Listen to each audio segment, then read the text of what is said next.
In 2015, the Winchester mansion started offering overnight stays in one of their 160 rooms.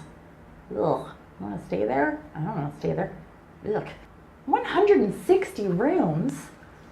Dang. Hey everyone, welcome to Scene by Dawn. Today I'm going to be reviewing the movie Winchester with Helen Mirren. I don't know why I did that. This movie is loosely based on true life events. Winchester is a famous firearm brand. Sarah Winchester is the heiress to the Winchester fortune and company. She feels that she is haunted by all of the ghosts of people who have been killed and harmed by a Winchester firearm. Sarah feels that she connects with these ghosts in a supernatural sort of way. They show her how it is that they died, and then she recreates a room in her house so that they can relive their death and come to terms with what happened to them and then move on to the afterlife in a peaceful way. She's constantly constructing and renovating, and there's 24/7 construction going on in her mansion. It started out as like a 6 or 8 room mansion and has now expanded into some huge monstrosity that really doesn't make any sense. It's quite a hodgepodge. There's a room here, there's a room there, there's a staircase that goes to nowhere because it's blocked off because there's another room that was built up above it. So it's just kind of like really confusing, the interior of the home. And just as an interesting note, the actual mansion, they didn't film inside because it is so cramped and convoluted that it didn't make for a very good filming situation. So a lot of the interior shots were done on soundstage.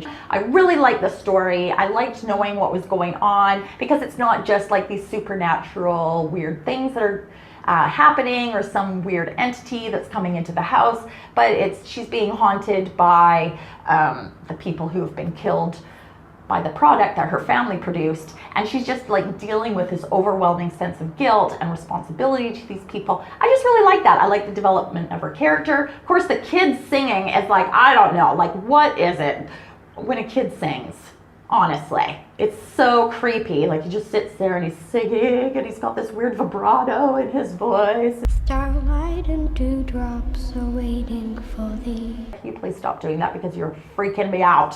What I liked about this film is that it didn't resort to those typical horror story looming sound and you just know something's gonna happen. Of course, like the way they set stuff up, you're like, okay, it's gonna get me and I know that it's coming. I expect a lot of jump scares. There are a lot of them in this. There isn't really any gore, so I wouldn't call it a horror, but I would call it a thriller. It did get me in the first jump scare, and then after that, it didn't get me anymore. Got this other guy sitting a few rows down. He spilled his drink and his popcorn all over himself, which was highly comical. I give it a 7 out of 10 because, you know, it wasn't anything really super spectacular like The Conjuring or Annabelle Creation, which I absolutely loved and I thought was absolutely terrifying, and I watched a lot of it with my fingers over my eyes. But this one, I didn't so much. Like I was watching the corner of the screen because you don't watch directly into the center of the screen because that's how they get you.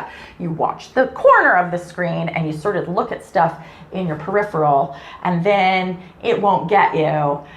That's what happened the first time. I was expecting it to happen somewhere else, so I wasn't looking there, and then it ended up happening right where I was looking, and then that scared me and I screamed and I jumped nearly into my friend's lap. I actually put my feet up onto my seat and turned and cuddled into the back of my chair because it scared me that badly. But I was okay. Like the rest of the film, I was all right and I didn't wet myself.